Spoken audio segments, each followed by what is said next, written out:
I'm muting. You might as well hit record on, oh, you don't have, well, might as well hit record on Zoom. Got it. Okay, All right. admit the waiting room. Yeah, all right, we'll get, We live? Not yet. not yet. There comes a bunch of friends. Looks like it from here. Oh, Bill looks all clean shaven. Hey, Tony. You seen it yet, Darren? Ron. No, I'm still seeing waiting on All the right, YouTube. hold on, we're side. trying I've to, seen it. we're getting live on YouTube. There's always a delay. It comes in Okay. like a minute later. So we'll just sort of, we don't have Woody here today. So for those of you who are regulars, we have Rick kind of filling in. Oh yeah, it should be up, Darren. You see it? Let me refresh. I just saw it. Yeah. Darren just flew in for a second.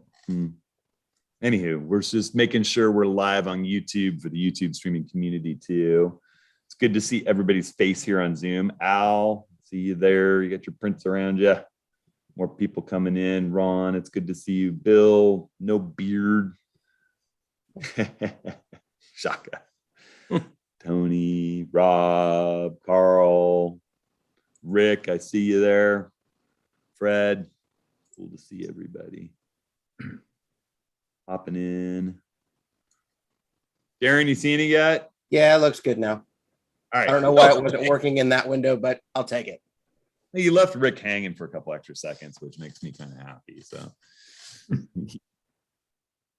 looking mildly stressed. All right. So Should I admit? I'll admit Harris. oh yeah, for sure. Admit Harris. All right. Here comes Harris. Connecting to audio. All right. So I think we're 10 It's 10 a.m., a.m. 10 o'clock. Getting everybody in. We got everything firing, even though our normal administrator Woody is off on vacation with the family. The nerve Yeah, of him. I appreciate that. Work-life balance. All right. So we're going to talk about practicing today, and the importance of being out there practicing your art form. And you know, I think Rick's got a few things to say. I think we have some stories to share. We've got some good questions from you guys to talk about. We're even going to bring in David Archer a little bit to talk about practice, because he has a couple of parallel experiences in his life that illuminate this whole thing. We want to make a couple of announcements real quick first. So we'll start off by the next office hours will actually be a month from now. And we're going to on the 24th of August, and we're going to talk about workshops.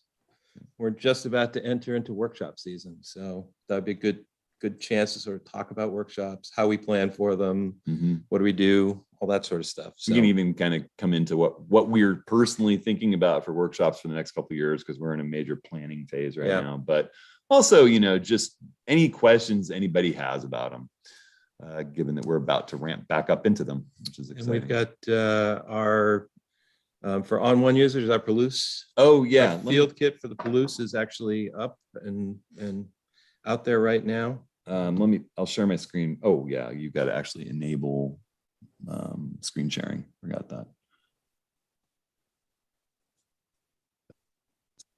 Screen sharing preference, advanced sharing options. Sorry guys, hold on one second. Participants. No, yeah, all participants. This button. And then that's good. Okay. All right. Sorry guys. So I'll share this and get them just so everybody knows. Rick can put a link to this. It's something that we had a lot of fun producing while we were in the Palouse. We did a pretty long course on sort of everything about landscape photography, from planning a trip in your studio to planning it in the field to scouting to taking care of your images and sorting and organizing on your computer while you're out in the field, bringing those into another computer if you do that when you're home editing. There's a lot of hours of content, plus a lot of stuff for On1 users, presets and skies to use. And we had a great time making it. So hit us up with any questions that you have about that. Like a virtual workshop. It is kind of like a virtual workshop. That was our plan. So we'll enough marketing of that. another one of these in a month on getting out there together, photographing, and the value of that, and anything people want to know. Because we start workshop season for us starts first week in September. Yeah. And then we've got our 3 national parks workshops In October. Yep. So, Yep. Lots to talk about. yep. All right. So practice. Mhm. A few weeks ago, you called me up and told me about an interview, a podcast interview that Edward Klein did with Jeff Tweedy, who's a musician, Yep. band called Wilco. And it was about learning to fail as an artist. Yeah, I think that the title of the podcast was Jeff Tweedy wants you to fail at something. Wants you to be bad. Wants you to be bad Yes. at something. Yeah. And it was a great podcast. It was a really good podcast. And it's interesting. I'm putting a link in the chat window, and Darren, if you can put that in the YouTube, that'd be great. And it's interesting because I've been working for the last year on our good friend Ben Long's latest book, which I actually have a final proof copy of right here. I'm so sick of this book. I really am. But it's a great, as is Ben. It's awesome though. But yeah, when you're working on something. Yeah. So I've been working. Ben has a series on LinkedIn Learning called The Practicing Photographer. And I've known Ben for 30 years, and we've been shooting for 30 years. And about 15 years ago, Ben started talking about the concept of practice. As you know, we look at musicians and other artists, I mean, painters, sculptors, dancers, athletes, you know, and they all practice. And yet we don't really think about practice as photographers. We think about gear. And one of the things is that the cameras we have basically let us take technically perfect pictures, right? They can be perfectly exposed and everything else. There's this element to photography that is almost ready-made. And yet, if you really want to become a better photographer, you have to sort of be able to go past that. Yep. You know, and that's been Ben's whole philosophy. Is it comes from up here. Yeah. And one of the things that really made it clear for me in discussions I've had with him, discussions I've had with people in the field, is that one thing that people think when they think about practice, they think about practice from the standpoint of I have to have a camera in my hand and be out there shooting. And that is an element of it. But the key thing about becoming a better photographer in my mind is learning how to see effectively. You know, learning how to recognize the world photographically. And that is a difficult thing. And it's not just with a camera up in front of you. It's being someplace and going, oh my God, the light is great. Oh, that would be wonderful. Some of it is recognizing what is a successful photograph. I mean, I'm not talking about great photographs. I'm just talking about what is a successful photograph, you know? And how do you learn the language of successful photographs? I mean, this is one of the things that we get in critiques all the time, right? You know, is talking to people about how their images can improve. Right. And it's, you know, it's not that they have bad images, but, you know, we all want to take good photographs, right? You know, I don't think there are a lot of us who think we're going to become, one of us is going to become a great photographer, you know, one of the greats that goes down in history, but we should all be able to take good photographs that have meaning for us and that are, it's not technically perfect, but artistically, you know, they speak to you. I think that there's a mantra that I have often repeated over the years, and it's that, you know, a couple of things. One is practice, obviously, what we're talking about right now, but another is having an emotional connection to what you're photographing. If you don't care about what you're photographing, it's really difficult to have an emotional reaction from the person looking at your photograph. You know, I love the mountains. I love the coastlines. I love the natural world. I love my kids and my family. And I love, you know, certain sports and those are the things that I tend to take the best photographs of because I have this emotional connection and I want to capture that feeling that I have. And I hope that as I get older, I consistently take better photographs of those things, that I'm constantly growing as a photographer. I think that, you know, a lot of people have the mistaken impression that there are these professional photographers who are just so good, they've learned it all. And I think that your goal should be to have the photos that you take this year really make your photos from 5 years ago, make you think, man, I need to go back there and photograph it with the skills and the tools that I have in my hands now. And, you know, Rick and I have the Sony A1 sitting here. I've got a Loner R5 that I've been playing with from B&H. They've been kind enough to let me use for a month. And I've got my Z7 II here. And they're amazing tools. All of these cameras, as Rick said, are incredible. You know, people quibble about whether one's a little bit better than another at one thing or another, or feels better in your hand, but they all can fire 10 frames plus per second, incredibly focused, like we couldn't dreamed of in years gone by. And the photographers that we admire work from 10, 15, 20, 25 years ago didn't dream of having. So, you know, I think it really does boil down to practicing and knowing what you're doing and recognizing those situations that are photographically compelling, that catch your attention. And how would I photograph that? I find myself driving with my family where we don't have time for me to stop and get all my gear out. My kids are hangry and, you know, they need some food in bed. And I'm like, wow, you know, if I had a 70-200 right now, that scene would be just incredible. How would I do it? Would I use some neutral density and blur those clouds that are going by? I mean, these things are running through my head all the time when I have no time to be able to get out and photograph them. And my family's sick and tired of me hearing, whoa, look at the colors in the sky. It's funny. My kids have to be the only kids who are like, Dad, look at the blue hour. You know, it's constant in my head, noticing things that would be great to photograph, even when I don't have a camera. And, you know, the other thing is I often am taking pictures with my cell phone. And the neat thing about the cell phone is it's always geotagging everything. So if I have you know, I use an Android and Google Photos, but I have a little, you know, a folder there in Google Photos where I can just tag things, or it's a tag system basically. That's like, you know, photograph, you know, that's like, I can go look through and I can search by destinations and places. I can go back and look through, you know, where would I like to have my camera back at, you know? Yeah. Well, it's interesting. So we've been playing with these 3 cameras for the last couple of weeks. And I've been out a couple times to shoot Hudson and his family while they're kiteboarding. And it's been a lot of fun. But as I said to Hudson, when we started this, I'm not an action photographer. I'm not a birds and wildlife guy.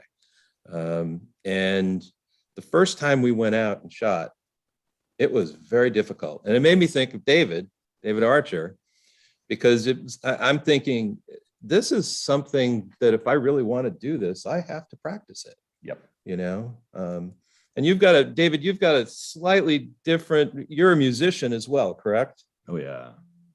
David's career has been jazz guitar and running music services in Charleston, South Carolina. So does you go after photography the same way you learned a musical instrument? I mean, is that something that's natural to you because of that background?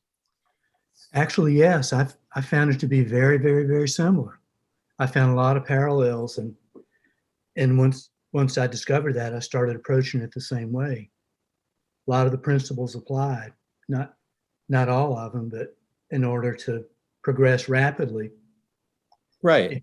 Yeah. I mean, it's interesting because one of the things, I mean, Ben was a cellist, you know, and so I think that's kind of where he got that feeling, you know, that okay, you know, yeah, when I was a kid and I had to practice scales and I had to do this, and this, you know, photography is no different. You know, if I want to become an action photographer, I'm going to have to put in some time to do it. I'm going to have to think about these things. I'm going to have, you know, yes, my gear will let me get to a certain point, but that doesn't mean I'm going to take great photographs until I've sort of put in that time.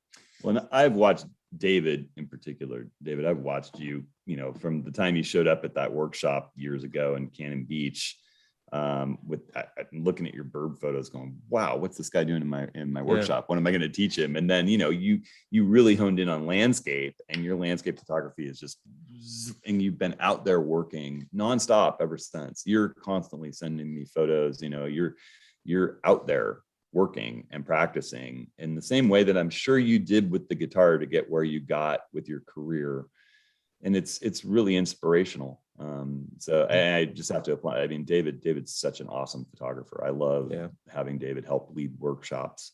And you're also have such a nice way of working with people in the field. It's a testament to how hard you've worked over this past, I don't know what, 8-10 years, just growing as a photographer. And it's funny, you just talked about kiteboarding. I mean, it's another parallel is that my wife and I had, we'd become reasonably good kiteboarders over the last 10 years. And then this new hydrofoiling thing came out that's completely different. And I've literally this summer have watched my wife try over and over and over and over, try to turn on this hydrofoil and crash and pick it up and turn around and get back on it and go.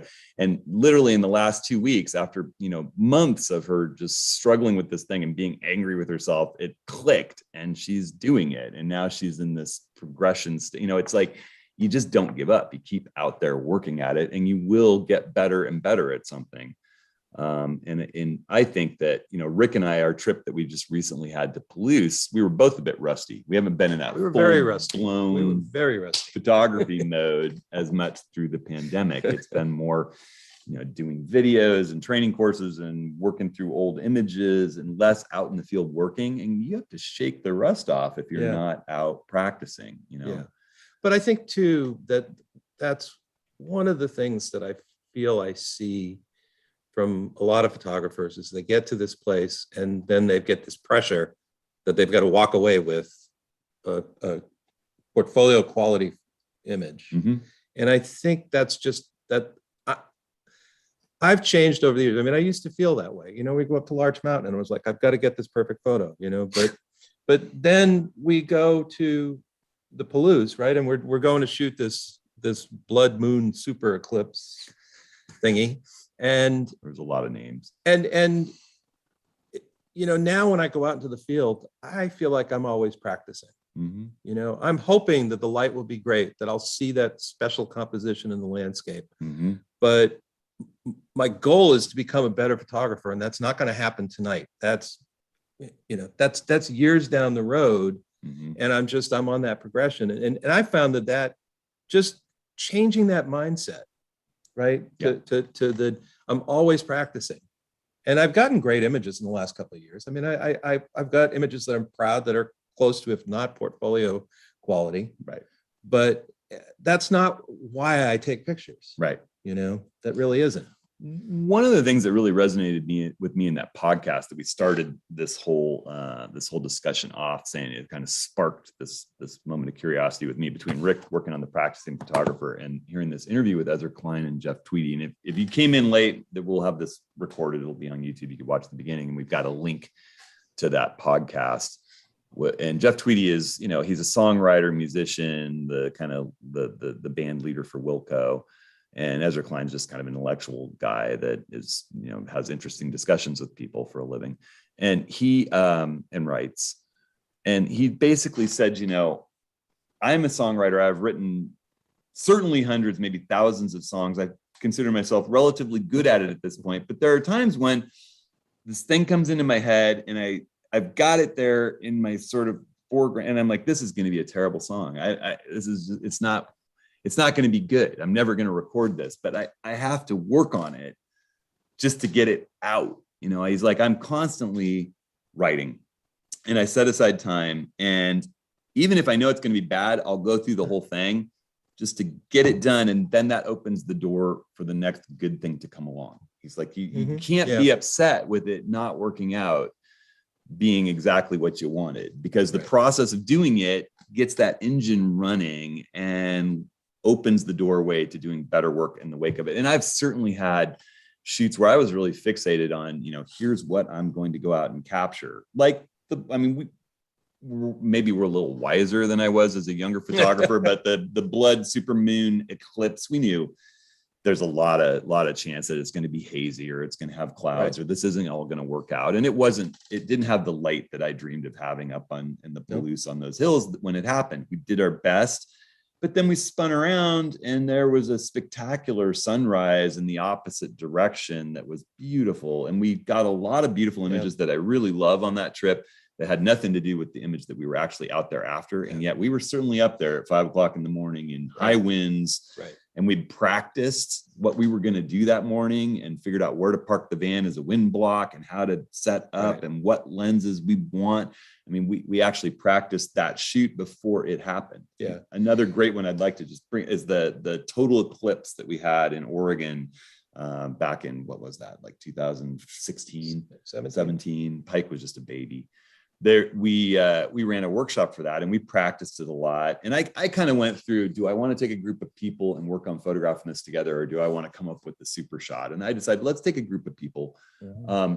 There was a young photographer here in Oregon that went to Smith Rock, and for 3 days before the eclipse, he used scouting software.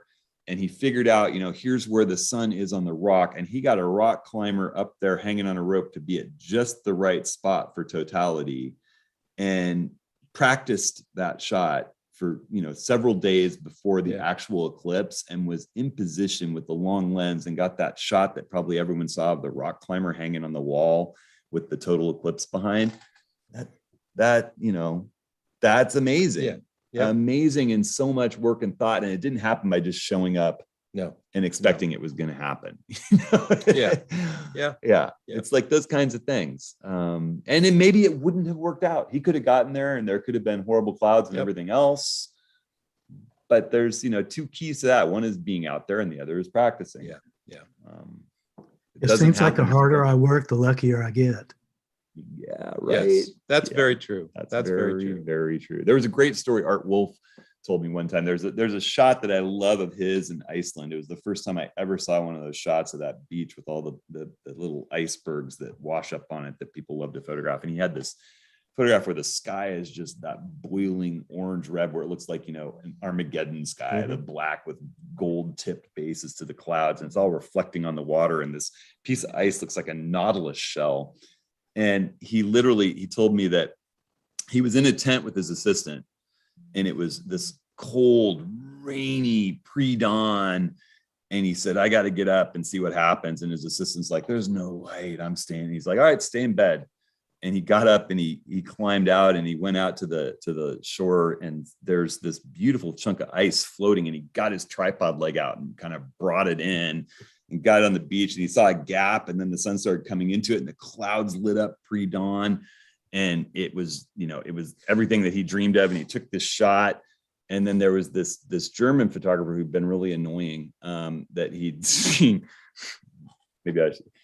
He told a whole group of us, but there was this German photographer that had just really annoyed him the day before. And he saw him wandering up the beach. He said, hey, look at that. And then he kicked the ice thing back in the water.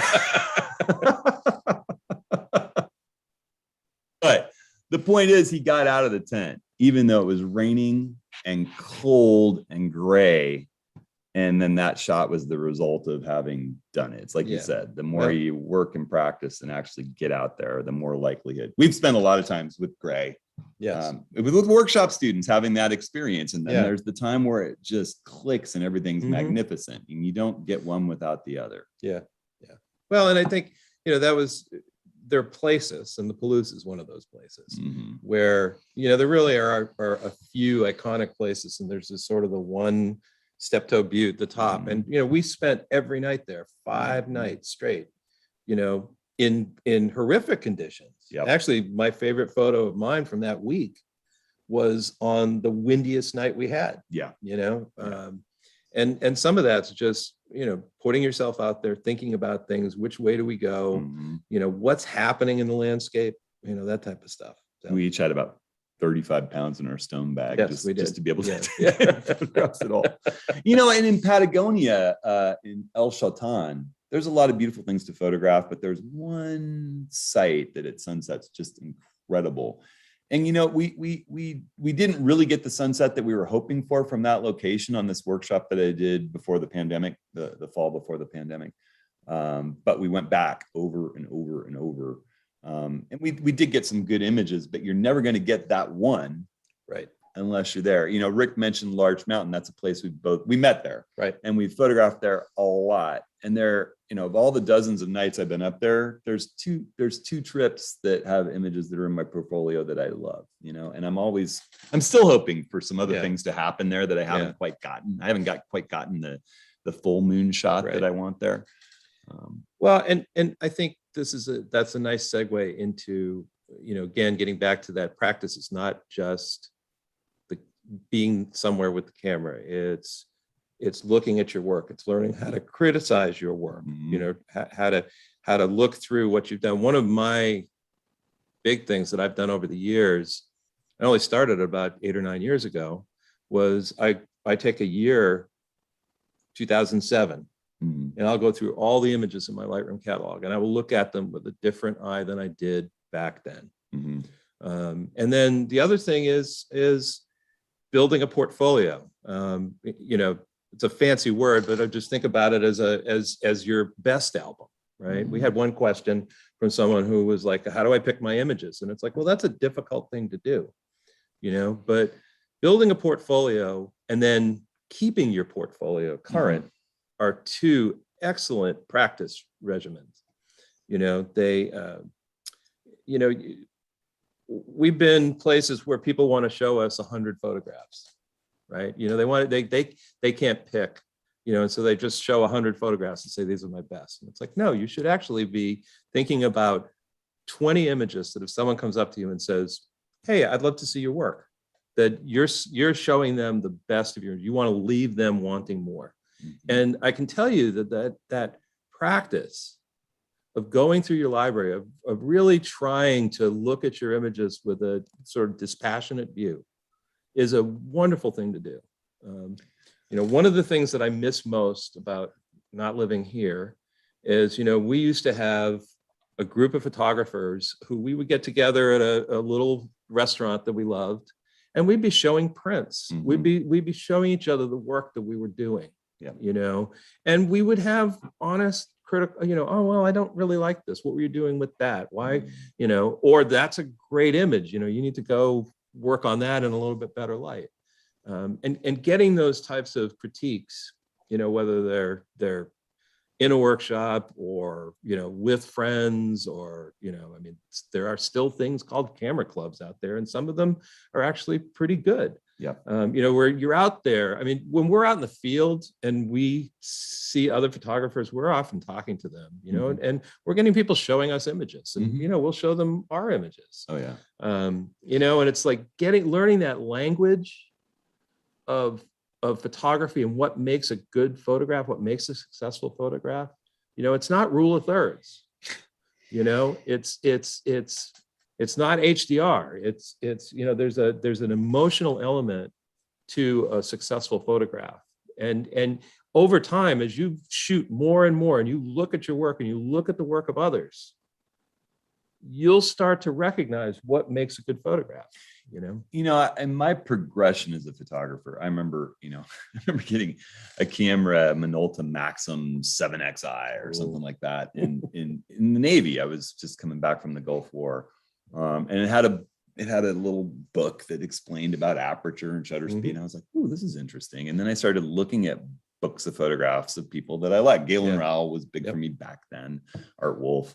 And I think that I learned a lot from looking through photo books, particularly photo books from photographers who were willing to share a little story about the image. If you look at the plate and then you go and look in the back and they've got a description of the settings and conditions and what led them to make that image. And so looking through photo books was big, but I wasn't very good at critiquing my own work until I started working with other photographers. And I think, whether you do that through a workshop setting or a camera club, I took a couple of workshops. I took a workshop with Chris, and I did some stuff with Art Wolf, and really got, there's a good photographer will tell you, this is this image, that one over that because of this, and this. This is why I like this one better. And you're like, because you get emotionally connected to the moment that you photographed. I talked a little bit about the passion for your subject. It's going to be hard for me to say, I hate that photo of my daughter, or of that mountain that I have such a spectacular memory of that evening, but that image may not resonate with someone who wasn't there. And we have this connection with our own creation and our own memory of a thing that isn't imbued in the photograph itself always. And learning what clicks with other people. After a while, I started doing a lot of slideshows, big trips that I had, whether it was Denali or the Arctic National Wildlife Refuge. And you'd notice that there's a slide that pops up and the whole audience goes, oh, and you're like, oh, that one's special. Why is that one special? And you start culling it down. And I remember I had a slide. I was invited to give a slideshow for this big party thrown by John and Eva. And I've told the story to a number of people. Probably some of the people in the room heard it, so forgive me. But it was in New York, and it was, there was going to be a retired National Geographic photo editor there, and a bunch of working National Geographic photographers. And my friends John and Eva are longtime National Geo and Smithsonian and BBC photographers. And she said, I want you to bring a slideshow of your journey through the Arctic National Wildlife Refuge. And she's like, 25 images. And I had given, this show I had was like 90 images. It's a full carousel that I had given to the Sierra Club and all these other places. And she's like, I said, oh, but I've got, and she says, no, there are 4 presentations, 25 images. She's like, you can tell a story with 25 images and it will be a stronger story. Yeah. And I went through and it was brutal. I mean, we're talking old slides too. It was film, and I'm just like, oh man. And when I culled it down to the 25 best, I never have given the 90 again. Yeah. The 25 image show lets me tell a story and then throw up something that everyone goes, and then tell some more of the story. And yes, I saw that early on. I saw that presentation, and it was really well honed by that point. Yeah, it's you're better. I have a story to tell that David will remember as someone that was in a workshop with both of us, who's a wonderful person and a great photographer. And he wanted to show us his website. And you go to the website and they are stunning photos from all over the world. Lots of people, lots of landscape, lots of wildlife, all really well done. The problem is there are 20 or 30 images of each subject. You go through the gallery and you suddenly realize there's 1,000 images on this page from this trip. And, this one model shoot is fantastic, but we've got 15 images against the same background wall. They're all great. But you got to pick the one. Yeah. You actually need to pick the one of that model from that day. You can't give me 100 because I'm never going to get down to day 3. Yeah. I'm never going to get there scrolling through. I'm not going to see the breadth of your work because my brain is overwhelmed by seeing too many images. Right. Yeah. Well, and that's a really good point. And, one of the problems that I see today, and I don't have issues with Flickr or 500 pics or even Instagram to a degree, is that a lot of the stuff that you see in those places are repetitive. I mean, it's like people are trying to outdo each other with Photoshop skills and, go find this one place and shoot it. And I'm not saying there's not good work there. I'm not saying that at all. Yeah. But one of the things that I've tried to focus on over the years is really going out and finding great photographers from the past, and I've studied photography from the daguerreotypes all the way up. But I'm we've got this wonderful used bookstore here in Portland called Powell's.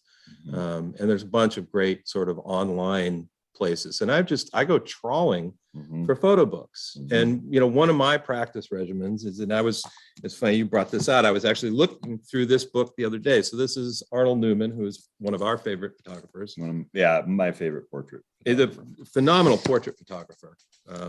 But I found this book, used it wasn't in great shape, but it was used and it was about $30. I find a bunch of sort of really older. He did, however, buy this particular copy for me as a present, new, which was very sweet. So one of the things that I do for practice, so I buy used photo books. There's a company called Thames and Hudson that produces these small books called photo files, and they're on a particular photographer. Mhm. And I will just go, if I see someone who I haven't heard of from before or I'm interested in, I will go and I will search the used book sites to see if I can find them. And I find these books for like $7, Yeah, $8. they're cheap. Yeah. Was how I found, one of the photographers that I found in the last couple of years who I'd never heard of. And it was just amazing, is this guy named Saul Leiter, Leiter. Mhm. And he was a color photographer in New York City from like 1948. He actually only died just a few years ago. Mhm. But his work, he shot on Kodachrome through the 50s and early 60s. And so he didn't reproduce a lot of his work until later. But I found the photophile book on him. And then I was like, okay, I've got to get this guy. And so I went out and just sort of found a whole bunch of used photo books that had him in it, Mhm. And one thing that I do every week without fail, I spend 2 hours. I get up in the morning, I go pull a book from my shelf. This Arnold Newman book was one I pulled on Saturday. And literally I just sit down and I go through the book.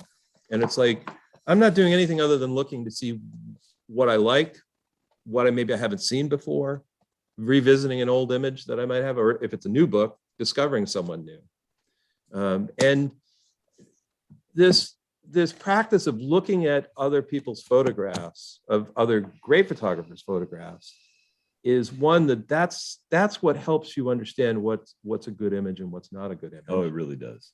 And the other thing that I find this does, and this is something that I think is truly important that we don't talk about enough, is it helps you understand what you like and don't like, which helps inform the type of photography that you want to do. I'm finding myself drawn more and more to minimalism, Mhm. and so I'm looking at these photographers who are doing these just minimal landscape things, and I'm not, it's not that I want to go copy them, but I'm finding that that's what I'm drawn to as a photographer. Yeah, and you're developing that. Yeah. As I look at your work moving over the last 10 years, it's getting more and more interesting in its own right in this minimalist way. Yeah. And I'm starting to recognize, well, that's a Rick photo. Yeah, Yeah. And I think that's again, getting back to practice. That's part of the practice regimen. It's trying to understand how you're working, how you think as a photographer, what you see as a photographer. It doesn't mean I don't go out and shoot my family, Hudson's family. I take tons of snapshots, and it's like when I take snapshots now, I want them to be successful snapshots. Yeah. Again, Ben's got this thing, always be a photographer. Mhm. If that's what you want to be, always be a photographer. Be Mhm. thinking about it that way. Yep. And we had one question from someone who was like, well, I'm in a rut. What do I do? And Ben's answer is, well, are you sure it's a rut? He was going through his library once, and he's noticing that he took all of the same sort of composition, this sort of odd line shape, Mhm. and he looked at it and he thought, my God, I've been in a rut. And then as he looked through his library, he realized that no, his mind was thinking this way. Yeah. And to him, none of those images were Portfolio. but he's like, okay, now I understand that this is part of way I see. Yeah. And he goes out and he thinks about that now, because he's like, I am going to hit a point where the light is right, the arrangement of these lines is right, and I'm going to get that image that I've been dying to take. Sure. And his thing is, God, I wish I could be in 50 ruts like that.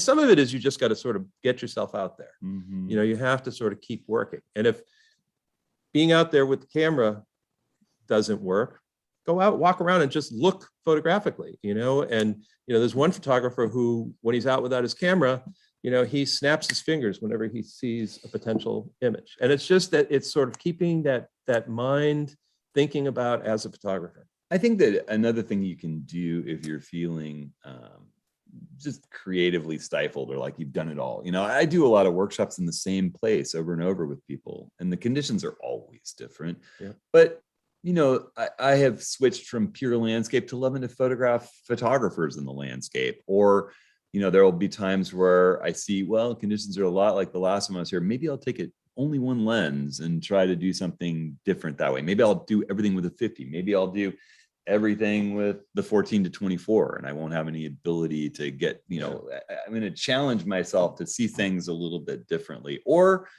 create a little project for yourself. Find a way that you want to tell a story about something. You want to do a series on something that's important to you. There's part of our key. I think that there are many ways to sort of stimulate yourself into getting out and doing something new and different. If you just challenge yourself a little bit. I think that we've talked a lot about looking at other people's work.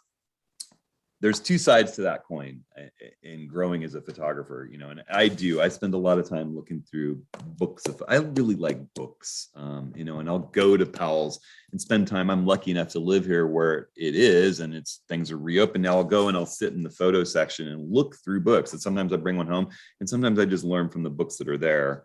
But the other side of that coin is having other people look at your work. And I really think that's just as important, because it's hard, like I said, especially when you aren't practiced at it, to develop that critical eye of your own work and to see it objectively. And it's better to get someone who's not your spouse or your immediate family member to be that person. It can be very loaded when Yeah, I mean, you have to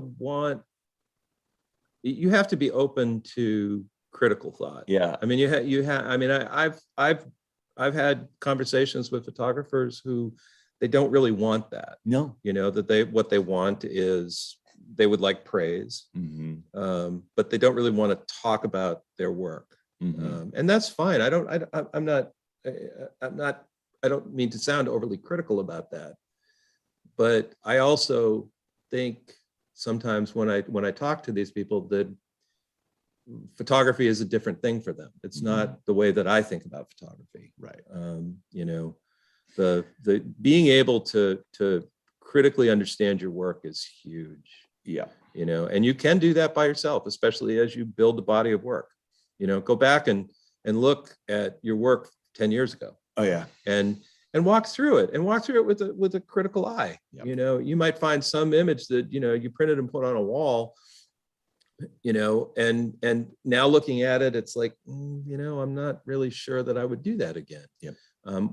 And I have found it rare. I really have found it rare in all the photographers that I've dealt with that they do not improve over time.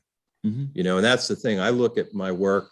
I look at if they're practicing. If they're practicing. I mean, I found, that my portfolio from 10 years ago, which had 35 images, which was way too much. I have 2 images from that I still have in my portfolio. And one of my projects right now is actually to redo my portfolio. I'm overdue on it. Yeah. But my goal is, what I want to be able to do is sort of print my 20 images so that I've got them, in a print form, which is really the most important thing to me. I'm more interested in having a print than I am having, and I screen think, presentation. Prints are more demanding. Yes. And becoming a printer will make you a better photographer. Yeah. We're going to be talking more about printing in the year ahead, just because it's harder to get a great print than it is to get a great image on your computer screen. It just is. I've had multiple photographers come to me saying, why do my images not look good when they're printed? And then I look and I'm like, well, they're not really that sharp, or there's a lot of noise, or there's a lot of processing artifacts when you view it at 100%, and that shows up when you print. I do. So, I live in a little town. A few people know I'm a photographer, and I'm also a printer. And so I do prints for them. And it's interesting to talk to them about it. They're very happy that they do it, because they don't, I mean, printing is not necessarily the easiest of things. No. Especially if you really want to do it right. Yeah. But getting your work printed is good. I mean, even just if you use a third party, So that's another great exercise for sure. I think all these things are exercises. So should we jump into just kind of a Q&A bit? here for a little bit. Let me look through and see. We've got about 18 minutes left or so. So Rick Wise asked, how do you get out of a rut during hot and humid summer days? And it's like, I've been dealing with that because it's been very hot in La Grande. Mhm. And I've actually been going out in the middle of the day when it's hottest, because one, you get the crazy heat coming off of asphalt, and then you get these golden fields, and it's just, there's that, you can see that oppressive heat, Mhm. and I'm just going out, I'm taking a single lens. Most of the time I'm just taking a prime, Mhm. and I'm just shooting. Yeah. And I get back, it's like sometimes, I take 15 images, sometimes I take 2, Mhm. but what I'm really doing is I'm just looking. I'm just, I'm trying to keep that, the art of seeing, seeing photographically. Well, and depending what you like to shoot, where you live may look very different when it's Yes. hot and humid. The Yeah. people may be behaving differently. The street scenes are totally Yeah. changed. Yeah. I do miss living close to a big city, because that was my way of practice. The way I was into photography when I was in junior high and high school, and then kind of walked away for a bit and then got back into it. And when I had kids, Mhm. it's like I'm working in San Francisco, living out in the burbs, and you're dealing with kids, and the only time that I could photograph was at lunch hour. Like I would literally just bring a sandwich, I'd wolf it down, and I'd go out for 45 minutes, and I would just shoot with my 8008, Mhm. and I'd shoot slides, Mhm. and I'd go take them to gassers, get them developed, and then we had these big light tables at the office, and it was like I just throw them on the light table and look through them. Yeah. And I still have those. Yeah. And I've gone through them a couple times, and Yeah. it's like, I have yet to find one where I'm like, wow, that's a really great photograph. I But could reach in here and pull out 4 binders of yeah, exactly. Velvia But- slides. But again, the process of looking at them helps. It actually makes me feel good, because when I look at some of those images, and I look at images from 10 and 15 years ago, I can see a progression in myself. Mhm. I can see that I have become a better photographer. Mhm. I'm still not quite sure what kind of photographer I want to be, which is part of it. We had one. Tom Roach asked about failure in the field, and he's tried photographing people, and it's just not. It doesn't work for him. And so, how do you force yourself to do that? Mhm. Do you just stick to nature and landscape images? And the answer is, I don't know. If it's important to you, then you've got to figure out ways to practice taking photographs of people. Well, let's talk about practice for one more second, because when I first got into this photography thing, I was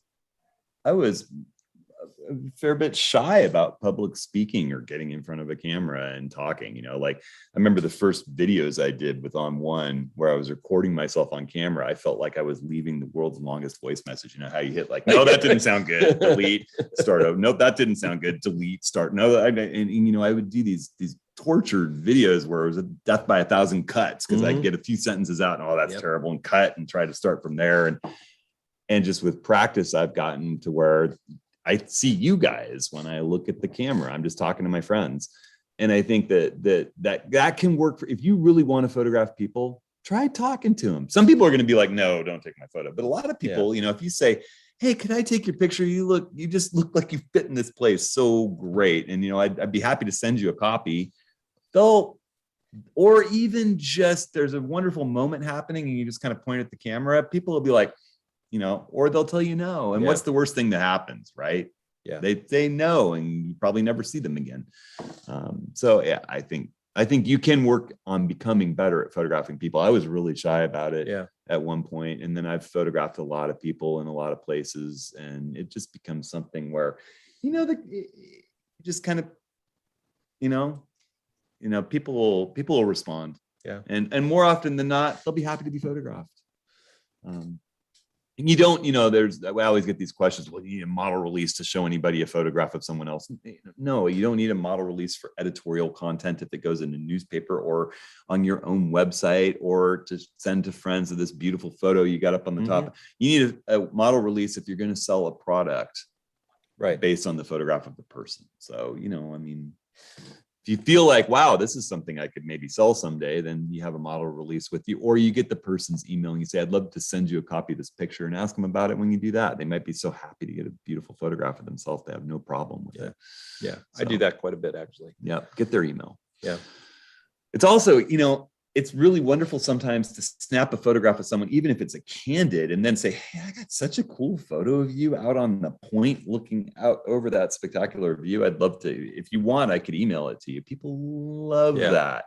Yeah. They love it. Yeah. That happened in Moab with me. I had that German couple with the sunglasses on and had delicate arch reflected in the sun. Yeah. And I was just, it was like, I took one shot and I was like, oh, this is great, but it's not a good shot. Yeah. And so I, did a little sign language, and they were like, yeah, sure. And I was actually so nervous about it that I forgot to ask for their email address. And our good friend DC just sort of tapped me on the shoulder and was like, get their email, and it's like, I sent that to them and they were just so overjoyed. Yeah. And it turned out they were on their honeymoon. Oh, So it was like they got this wonderful sort of, just sort of a candid photo of, That's one of the great things about what we do, is sometimes just making someone's day, because Yep. they were hoping to maybe get a selfie, Yep. and then they get this beautiful printable image of themselves. So. Yeah. One last little thing about practicing that I think you'll notice again if you go through older images is editing. Editing your photos in whatever you use, on One, Lightroom, Photoshop, Capture One, Luminar. I've found over the years, you keep, if anybody's here on One and they do the critiques with us, they know the back off, and that's one of the things that I find most instructive about my work in the past is I end up re-editing the good images. Oh yeah. Because I find that, okay, back in the day, it was like I just use presets all the time, or I crank up vibrance and saturation. Or the raw processor wasn't as good. Yeah. I found a bunch of images actually that I shot in Paris at the Musée d'Orsay that I had never been able to print. Yeah. And a couple of years ago, when I was going through that sort of pruning and looking at your library differently, I found these images. And I was like, well, let me see what happens. And it turns out that, the raw processing's got a lot better. And this 5D, actually it was a 5D image, printed out beautifully. Yeah. So, that's practice as well. Yep. Going through some of your older images and trying to reprocess them, in a way that is attuned to your sensibilities today. And I'm not saying that you have to, that you pull back on saturation, pull back on clarity. If that's what the way that you like to edit is, that's fine. Yeah. But I guarantee you will go through many of your older images and you'll cringe, and not cringe at the composition. You will cringe at the editing. The edit. I do all the time. All my stuff from 10, 12 years ago is so oversaturated to me now. Yeah. And too much contrast. And just, I look at it and I need to pull some sliders back. And if you completely start from scratch with your raw files and reprocess them in the latest processor of your choice, you'll find there's so much more highlight recovery that's possible, so much better noise reduction that's possible. Yeah. All these image editors have gotten so much better, and your skills have gotten better. And I think it's really great if you've got an old gem to come back and reprocess it. And I think that, we've talked a lot about practicing in the field and practicing with your eye while you're out and about seeing things and seeing, but editing also informs your photography, and practicing in the editing, going through your images, old and new, and making sure that you're looking at them with a critical eye as you edit, and then thinking about, those two things inform each other, the edit and the shooting. Yeah. You learn things in the edit that you'll do differently next time you shoot. And then you start shooting for what you've just been doing in editing to produce what you need for that editing process. And it's all one thing. It's holistic. Holistic. You have to take a holistic view of photography, I believe. Yeah. If you truly want to grow, you have to understand that there are all of these different elements, and you might like some elements and not others. I know people who hate the editing process, Mhm. but they've figured out how to do it so that it works for them. Well, and I'm a person who, if I have my druthers, I get it right in the field. I'm happy, if it's worth it, I'll sit down and spend a bunch of time on an image, particularly, something in the Milky Way where I'm blending multiple images or HDRs or things like that, where I needed to do that. Yeah. But if I can get it to where I can just really pull a few sliders and maybe click a preset and adjust it slightly and it gets that look that I want, I'd much rather do that. But at the same time, I would have people, as they're learning the editing process too, not to get too swept down the road with, I need to learn luminosity masking and Right. blending modes and layered workflow and masking and all that. I think that really learning to raw process the image to get the best out of it by just pulling those tone and color sliders. Yeah. And a little bit of noise reduction and sharpening should be your next step, and get all that stuff down pat where it's rote and you know how to do it. Yeah. Then work on getting fancy with all the other Mhm. stuff that you're interested in, as much as it interests you. Yeah. Yeah. Bob Bellis Mhm. says that one practice he likes is to generate a random noun and use that as my photo subject of the day. And it always Wow. challenges me, but it can be fun. That's Yeah, cool. I actually, my daughter and I did a whole series of photo challenges one summer, where it was like we would do a week where we would go out shooting, and we'd always have our camera, and we'd one day it would be red, the next day it would be cars, and it was a fun exercise because it kept me thinking. Yeah. That whole week. I mean, it was like I went everywhere with my camera. This is before the cell phone. Now I'd be even happier. Art Wolf is a big proponent when I was learning from him in giving yourself projects. Yeah. Projects, having multiple projects if Yes. you can. And if you kind of look at his work and his books, each one of those books is a project. Right.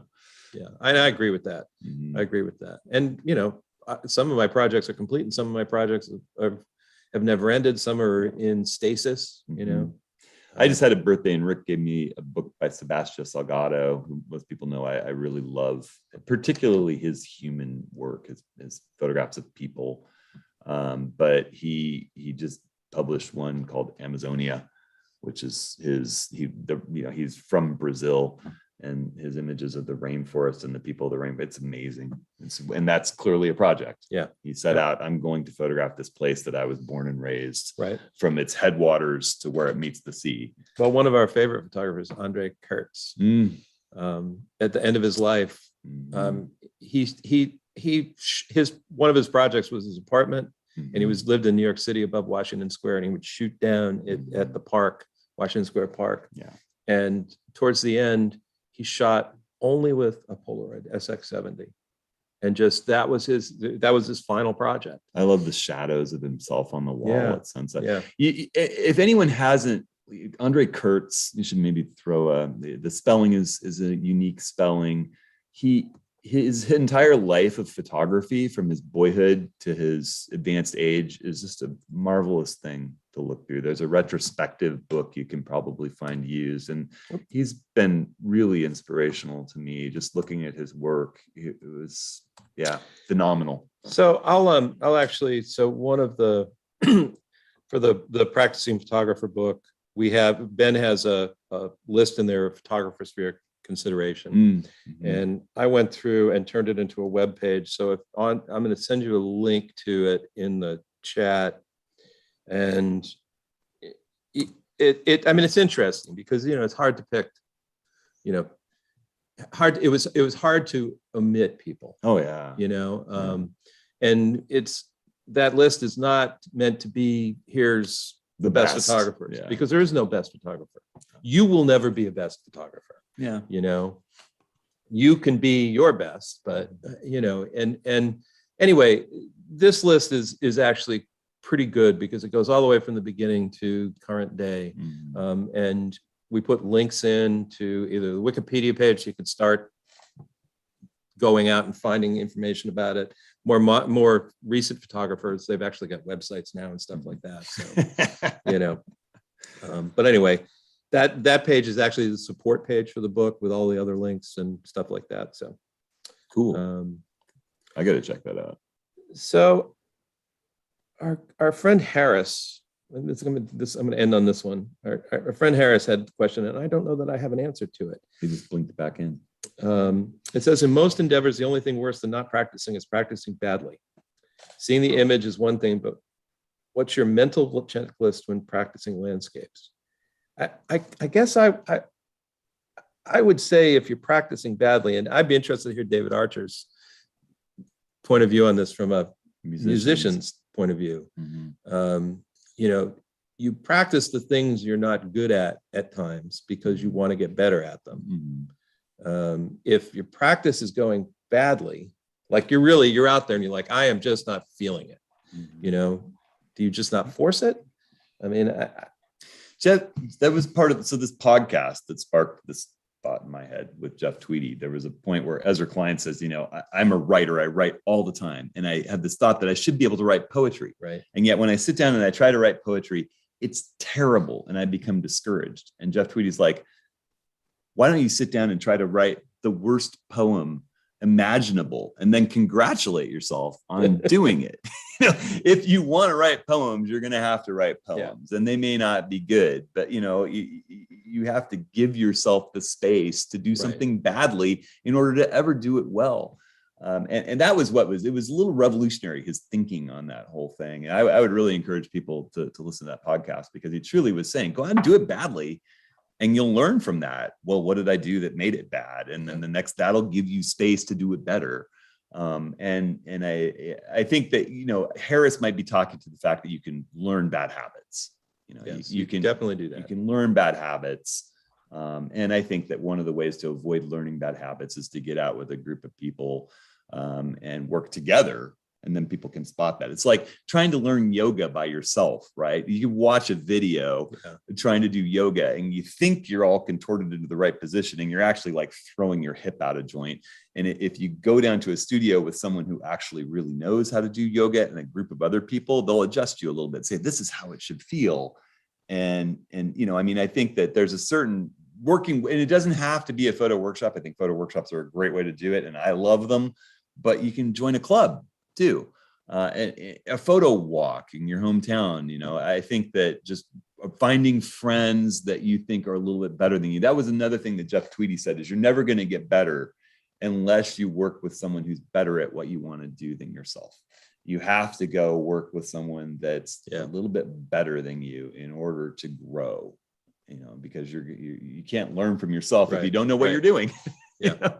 Yep. So David, David, talk about music for a second there. Yeah, that's what you just said was very true, and especially in music. Say if you're learning part of a new song and you just kind of stumble through it and don't really go back and figure out what you're doing wrong, you're reinforcing the bad stuff and you're getting better at playing the bad notes. And so that is really a thing in music, probably more so than photography. But isn't that I'm not going to try and extrapolate too much, but you know, we're talking photography, the art of seeing. Music is a lot about the art of listening.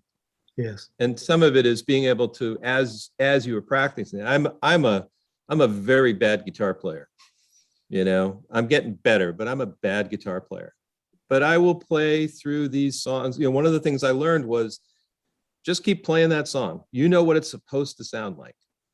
And at some point you will, if you practice it enough and you listen enough to the things that you're doing wrong, you'll get better at it. I mean, That's true. Is that fair? Especially if you kind of isolate it, if you take it apart. Yes. Find out what your problem areas are and focus on those.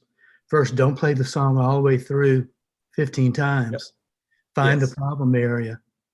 Slow that down, break it into small chunks, get the chunks right, then put those together, then play the full song.